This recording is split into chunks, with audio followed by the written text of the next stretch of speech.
In the bedroom, stars glistened through a crack in the curtains. Anita sat by the window gazing at the stars with a smile when she overheard Marvin speaking aloud, continuously in his sleep. I've lost my friends, glad I've got someone. Hearing this made Anita look fascinated and move closer to listen. She knew that he would never tell her, so she tiptoed to the library to climb the ladder. Anita knew what she was looking for. She went to the left of the line of books and pushed on a ladder covered book, creating a domino effect, so the end book fell flat onto the floor. Anita jumped down with her arms out, landing on her feet. She walked to the book, portions with friends lying on the floor, with its heavy cover closed tight. She opened the cover with great interest and sees a photograph of a young Marvin and a group of friends with their arms over each other's shoulders, smiling and happy. She felt blessed and turned the page to see another photo of Marvin standing with a man with jet black hair and glasses perched on a big purple nose. In the background stood another man who was holding a rabbit by the ears with his right hand and the wand in his left. Anita kept turning the pages to see more photos of his friends. She reached the end and found a piece of paper with an address written on it with in pen. Suddenly the lights came on. Anita jumped.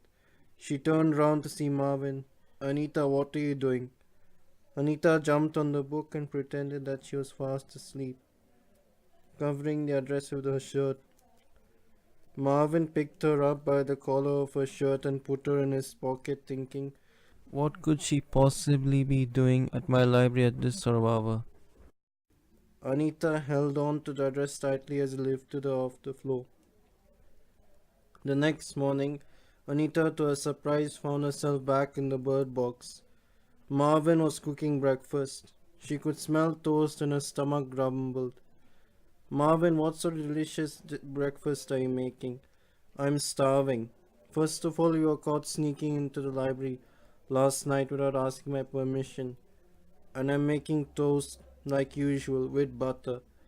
I can serve it in your bird box. Marvin sneered sarcastically.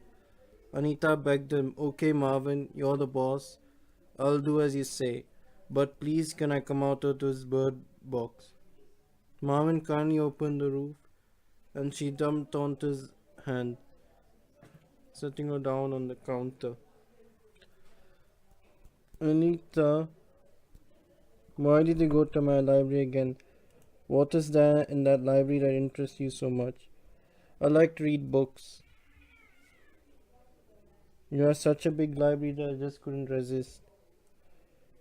Marvin smiled. My dear silly Anita, if that is the case, then I'd feel to be better. If you ask me, I'll gladly get you one to read every day. I'm the owner, so it wouldn't be a problem to find the books you want to read. Anita was revealed that he didn't find the address she had been hiding. She decided that until she worked out a plan to find a way to help her best friend, she wasn't going to rest. It was night again. Marvin was fast asleep. Anita squinted in the dark, trying to see the address on the paper. The paper looked old and worn with faded letters. She wondered who lived there and why Marvin was so secretive. The next morning, Marvin woke up Anita very early and carried her outside the hut. Marvin, where are we going? She whispered. I hope it's one of your magical tricks again. Marvin replied in a hushed tone, smiling. If we stay silent, then the suspense won't be ruined. Anita was hyperactive and suspicious, noticing a theme park up ahead. A big sign read Marvin's Theme Park. Anita whispered in his ear, Marvin, this was a wonderful surprise for me. I've never been to a theme park before. Thank you so much. Do they have slides like the ones they have at swimming pools? Marvin smiled and stayed silent. Anita was placed on the ground. She ran towards the roller coaster. She immediately became frightened of how big it was. Marvin, if it's okay with you, can we please skip this ride and try another one first? I'm sure they're much better than this one. Marvin rubbed her on the head. Don't worry. I'm sure that you're going to enjoy the roller coaster. And if you do get scared, you always me to hold on to. Just close your eyes. Come on.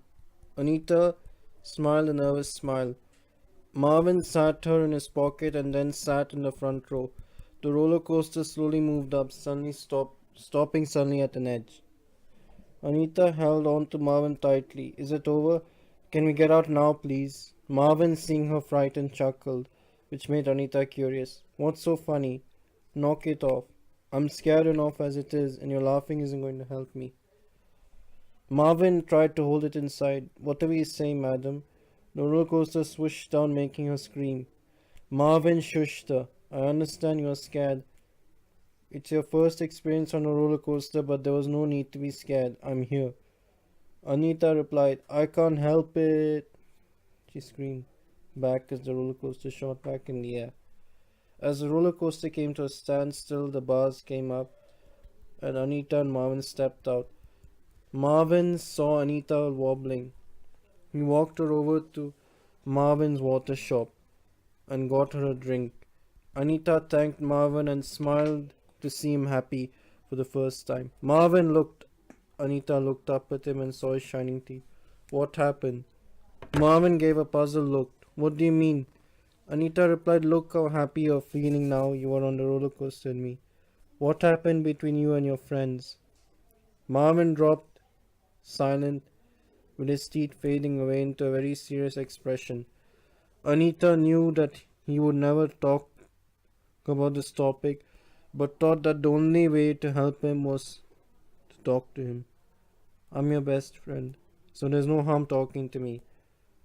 Marvin felt uncomfortable, starting to fidget. Why spoil the day? How about you help me feed the dolphins? Anita apologized, took his hand and walked towards the sea. Marvin carried the bucket with raw fish and threw them one by one into the water. The dolphin comes towards Marvin and peeps out with his nose, opening his mouth to greet them. Anita jumped off Marvin's arm and the address falls out of her pocket. Marvin, focused on feeding the dolphins, did not see Anita pick up the paper and run towards the seashore. She found a large green leaf from a palm tree lying on the sand. She drags the leaf towards the sea, grabbing a stick breaking in two, and launched herself onto the leaf into the water. Using the sticks as oars, she began to paddle towards the island in the distance. Anita kept paddling until she couldn't see Marvin. She continued to paddle until she came close to the sand underneath the surface, knowing she was very close to her destination. Unfortunately for her, as she approached the island, a wave washed her away. Anita screamed at the top of her voice until a couple of hands pulled her out of the water.